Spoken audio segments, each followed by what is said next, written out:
Kisah Kiai dan Santri. Bagian 61. Firasat Mimpi. Sebenarnya Ramadan kemarin aku banyak sekali memperoleh cerita dari kiaiku, dan juga dari teman-temanku di Jawa Barat, saat aku ke Jawa Barat. Tapi kemudian cerita itu teramat banyaknya sampai aku sendiri bingung harus memulai dan menyusunnya bagaimana, sebab cerita itu berbentuk suatu potongan-potongan kisah, sehingga membuatku menjadi bingung untuk mulai mengawali tulisannya dari mana. Semoga lain kali aku bisa merangkai cerita yang ada di pikiranku ini. Agar tak lama berhenti tulisan ini akan kutulis cerita dari sisi pengalamanku sendiri lagi, jika setiap manusia hidup itu ditanya, pernahkah bermimpi dalam tidur? Tentu semua akan menjawab pernah. Jika ini mau jujur, tak lepas juga diriku pernah bermimpi, dan setiap mimpi itu ada kalanya dari Saitan, dan ada kalanya dari isyarat Allah, memberitahukan akan apa yang akan terjadi. Mungkin sebagian teman yang membaca akan mengatakan, "Wah, mimpi saja kok dibicarakan." Ya, itu wajar, dan aku sendiri sebenarnya juga bukan orang yang suka mempercayai mimpi, tapi bagi sebagian orang mungkin mimpi itu amat ditunggu-tunggu, contohnya orang yang mengejar nomor judi yang akan keluar. Selalu sukanya mengutak-atik mimpi. Terlepas dari itu semua, memang dunia bawah sadar kita banyak sekali isyarat-isyarat, tak peduli orang lain akan berpendapat apa, kisah ini akan kutulis dengan seadanya, seperti isyarat yang sering kualami, dari mimpi yang kulewati dalam tidur. Contoh ketika aku menolong orang Jakarta yang kesurupan, mendapat kiriman jin yang dimasukkan ke dalam tubuhnya, sebelumnya aku telah bermimpi, bahwa akan datang ke rumahku seorang perempuan yang diantar beberapa orang, dan dalam mimpi itu perempuan itu dipegangi. Dan anehnya kemudian mimpi itu berlanjut ke suatu persawahan dan kulihat seorang lelaki tua yang berlari di parit sawah, yang dikejar orang kampung dan diteriaki pembunuh, dan orang itu berjalan timpang. Waktu mengalami mimpi itu, aku pun tidak berprasangka apa-apa. Tapi setelah kemudian datang perempuan yang di mimpiku itu, dan dari cerita dia, setelah jin yang dalam tubuhnya kutanya, ternyata jawabannya sama dengan mimpiku itu, yaitu tentang lelaki yang berjalan timpang itu. Sebagai orang yang mengirimkan jin dan teluh ke dalam tubuh perempuan yang kutolong itu, maka aku makin yakin, tentang isyarat mimpi yang diberikan oleh Allah, entah itu apa namanya. Setidaknya aku kemudian tahu apa yang akan terjadi, bahkan aku tahu maksud larinya orang itu di pematang sawah. Adalah orang itu bekerja di sawah, dan jalan timpang itu memang asli jalannya orang itu karena cacat tubuhnya, dan dikejar penduduk itu memang sama persis dengan cerita masa lalu orang itu yang pernah dikejar masa mau dibunuh. Karena dituduh sebagai tukang santet. Sebenarnya sebelumnya sering sekali aku mengalami mimpi yang kemudian ada jawabannya setelah mimpi itu berlalu, rasanya akan terlalu panjang dikisahkan, mengisahkan mimpi-mimpi tiap malam. Maka akan kuceritakan kisah mimpi di waktu dekat ini saja yang kemudian mimpi itu menjadi suatu cerita nyata. Sebenarnya aku sendiri juga tidak berusaha menerjemahkan mimpi-mimpiku, karena aku sendiri tak tahu soal tafsir mimpi, dan yang jelas aku sendiri tak pernah punya sanad ilmu ijazah dari seorang guru tentang mimpi dan tafsirannya, jadi aku tak pernah berusaha menerjemahkan mimpi yang kualami. Kubiarkan diriku tahu setelah mengalami jawaban kenyataan kejadian di dunia nyata. Ramadan kemarin aku mimpi, dalam mimpiku itu aku mendapati, ada kera di rumahku, dia tidak masuk rumah tapi di atas genteng.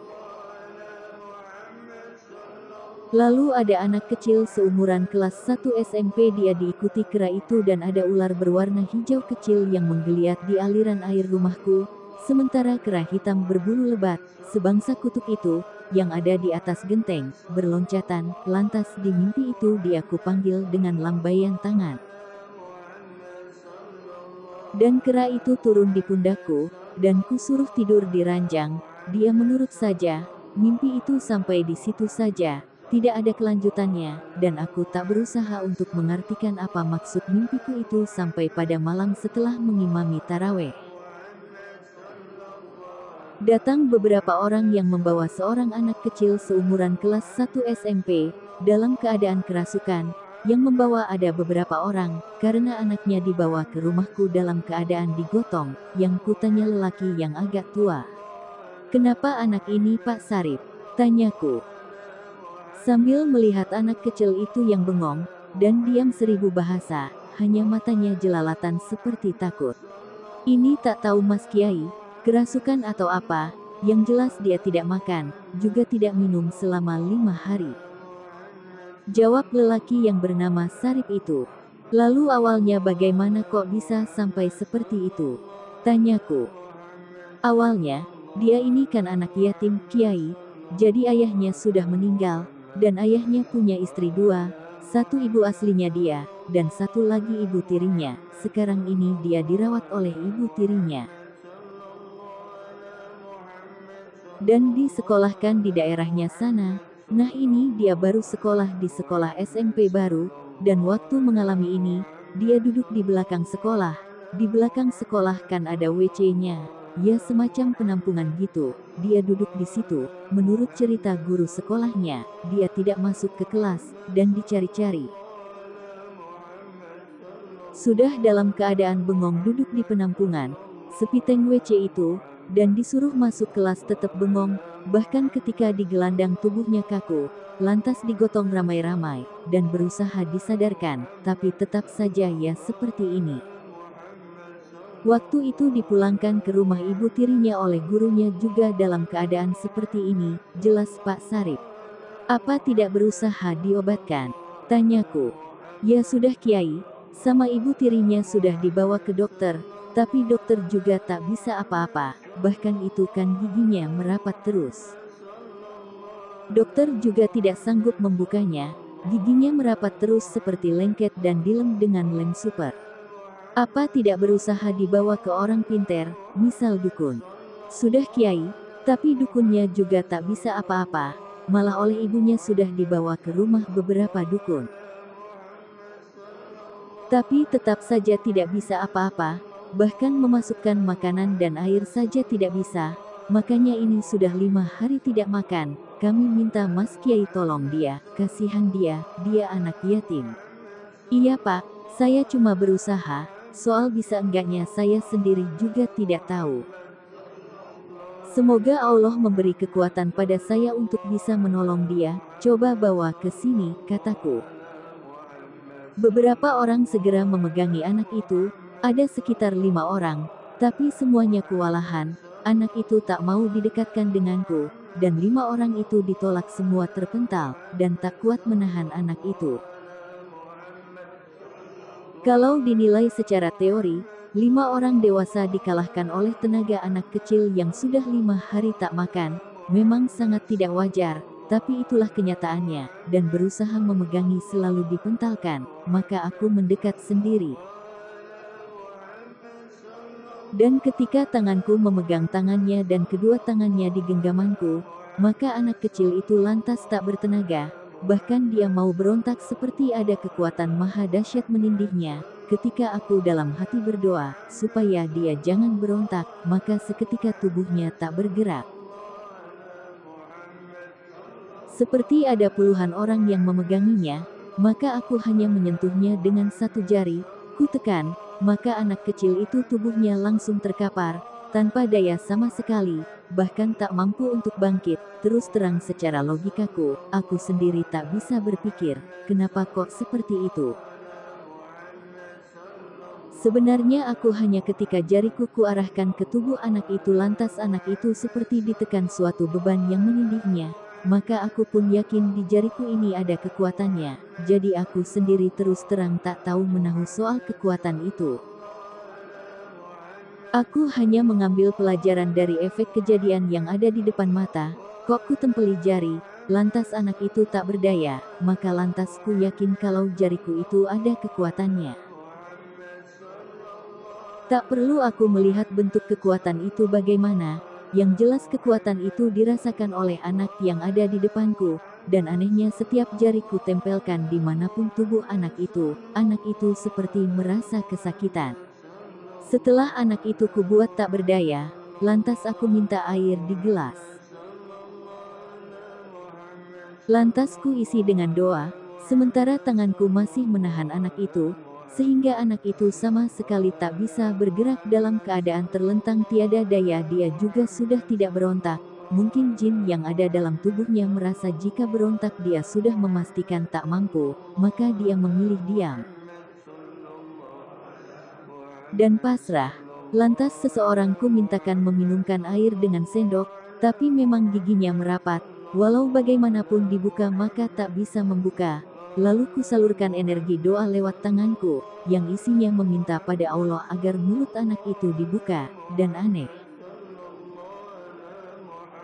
Seperti ada kekuatan yang maha dahsyat, dan tak bisa dilawan oleh anak itu dan jin yang ada di dalamnya, yang membuat mulutnya terbuka, maka mulut anak itu pun terbuka, dan 1-2 sendok air pun lantas dimasukkan ke mulut anak itu, dan 1 gelas pun akhirnya habis.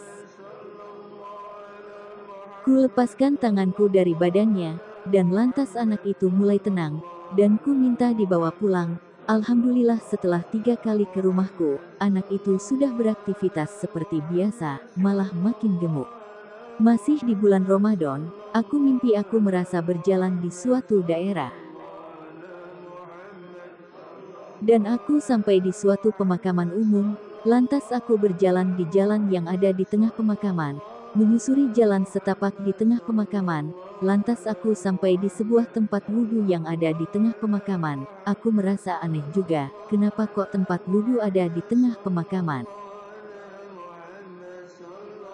Selesai wudhu lantas aku berjalan lagi, sampai di pinggir pemakaman ada sebuah warung, di mana belakang warung itu pas pemakaman. Aku bertemu dengan pemilik warung, dan anehnya pemilik warung itu seperti menunjukkan makam di belakang warung. Salah satu makam itu milik orang yang jalannya ngesot. Seorang lelaki, lalu aku berkata, namanya juga mimpi, jadi jangan dinilai dengan logika. Suruh ke sini orang yang lumpuh itu, suruh dia bangun dari kuburnya, kataku. Lalu pemilik warung itu pergi ke belakang warungnya, dan membangunkan orang yang ada di dalam kubur. Kubur pun terbuka, maka keluarlah seorang lelaki tua, yang ubanan, dan kemudian dia berjalan dengan ngesot ke arahku. Sesampainya di depanku lantas kutanya, "Kamu itu siapa?" Tanyaku dalam mimpiku itu. "Aku ini hanya pembuat ketupat dari daun kelapa, dan juga sempritan daun kelapa," jawab orang yang berjalan ngesot yang baru bangkit dari kuburnya. "Aku ini cuma diperintah orang untuk mengganggu keluarga ini. Aku sama sekali tak tahu maksud pembicaraannya, tapi aku juga bukan orang yang selalu ingin mengerti urusan orang, karena tanda seseorang yang tak disukai oleh Allah ialah orang itu dibiarkan melakukan hal-hal yang sangat tidak ada manfaatnya. Jadi sekalipun dalam mimpi, aku tak banyak bicara untuk tahu permasalahan yang tidak ada manfaatnya bagiku. Aku ini dikirim orang, dan aku tak bisa apa-apa, jadi mohon jangan saya dimusuhi. Dan ini dia yang mengirimku," katanya. Lantas ada 4 orang yang datang ke tempat itu, tapi aku tak tahu maksudnya. "Ya sudah kalau begitu, sana kembali ke dalam kuburmu," kataku. Lantas dia berjalan ngesot kembali ke dalam kuburnya, dan kuburnya menutup kembali. Beberapa hari kemudian, datang suami istri ke rumahku, dan keduanya sakit kakinya. Kutanya, "Apa bapak ini yang tinggal di rumah, yang belakangnya ada pemakaman umumnya?" Tanyaku, sekenanya aja. "Iya benar, kami tinggal di rumah yang belakangnya ada pemakaman umum, kok Mas Yai tahu?" "Pasti diberitahu menantu saya ya," jawab lelakinya. "Iya, tahu sedikit," jawabku. "Lalu keperluannya apa ke sini?" "Ini Mas Yai, saya sama istri itu kok sakit di kaki, sudah bertahun-tahun, mungkin ada 5 tahunan, Sudah diobatkan ke dokter mana saja kok tetap saja kaki ini sakit, malah kaki saya ini tidak bisa lagi dipakai duduk, jadi kalau sholat ya serba repot. Dipakai berdiri bisa, tapi ditekuk dipakai duduk tidak bisa, jawab lelakinya yang bernama Pak Ahmad. Apa di rumah sering ada penampakan seorang lelaki yang berjalan ngesot? Tanyaku. Iya Mas Yai, di rumah memang sering terjadi penampakan. Dan memang salah satunya yang berjalan ngesot, jawab Pak Ahmad. Yaitu hanya perlu rumahnya perlu dibersihkan, dipagar gaib, insya Allah penyakitnya akan dengan sendirinya sembuh. Jelasku. Kalau begitu tolong dipagar rumah saya Mas Kiai. Iya nanti akan saya buatkan pagar untuk memagar rumahnya, dan mengusir jin fasik yang di dalam rumah, kataku meyakinkannya. Dan alhamdulillah setelah dilakukan proses pembersihan rumah dan pemagaran, orang itu dan istrinya perlahan tapi pasti sembuh, dan rumahnya tak angker lagi. Dan maksud air wudhu di tengah makam itu ternyata di tengah pemakaman itu ada musola, untuk para penziarah melakukan sholat 5 waktu. Masih di bulan Ramadan, di bulan akhir, aku bermimpi. Berjalan di suatu daerah yang tak kukenal, sampailah aku di sebuah masjid, yang bentuknya panggung, dan lantainya dari kayu, jadi lantai itu berjarak sekitar 1 meter dari tanah. Aku pun naik ke masjid itu lewat undakan tangga dari plesteran yang sudah setengah rusak. Dan banyak yang kelihatan batu batanya, dan di dalam masjid ada banyak orang yang melakukan sholat berjamaah, dan entah kenapa perhatianku tertuju pada 2 orang gadis yang juga sedang mengikuti sholat berjamaah, namun mereka berdua masih memakai mukenanya. Aku pun dengan sendirinya melewati ke arah gadis itu, dan dengan sendirinya pakaiannya bersentuhan dengan pakaianku. Tiba-tiba salah satu gadis itu terjengkang, dan tertawa terkekeh-kekeh, yang jelas bukan lagi tertawanya gadis itu, tapi tertawanya nenek-nenek tua yang entah jin atau apa yang ada di tubuh gadis itu. Lantas aku pun sigap berusaha mengeluarkan nenek-nenek yang ada di tubuh gadis itu, dan kemudian bisa ku keluarkan. Tapi lantas sebentar kemudian, mimpiku pindah ke suatu tempat, kulihat anak kecil, yang diikuti oleh jin kecil pendek, berwarna merah. Dengan telinga lancip dan wajah seperti orang kerdil, lantas aku melompat, dan jin itu kutangkap dan kucengkeram lehernya, kuangkat ke udara, dia meminta-minta ampun. Kau siapa? Bentakku. Ampun, ampun. Namaku Baranang, ampun, lepaskan aku. Kau ini dari mana? Aku ini Baranang, makanya warnaku merah, seperti bara, aku dari Jawa Barat, dikirim orang, ampun lepaskan aku dulu tinggal di daerah Jawa Barat, nama terminal itu diambil dari namaku. Karena aku sering keluar di siang hari, jelas jin yang lehernya masih kugenggam. Ah tak tahu benar apa tidak penjelasannya. Jawaban mimpiku itu kemudian baru ku ketahui setelah hari. Bersambung. Bagian 62.